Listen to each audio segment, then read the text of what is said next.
Ocre per a Documenta, de 1963, és tal vegada la primera obra de gran format que Tàpies realitza a l'estudi del carrer Saragossa, que en Coderch havia acabat de construir-le i l'obra l'havia acabat de lliurar al mateix finals d'estiu del 63. Sabem que és una obra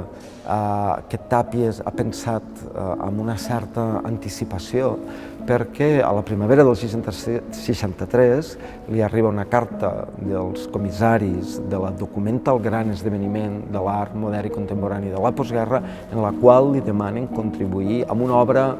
significativa, gran, que sigui un resum de les seves contribucions, i Tàpies contesta que farà una obra de gran format. Aquesta obra de gran format és, sens dubte, Ocre per a Documenta,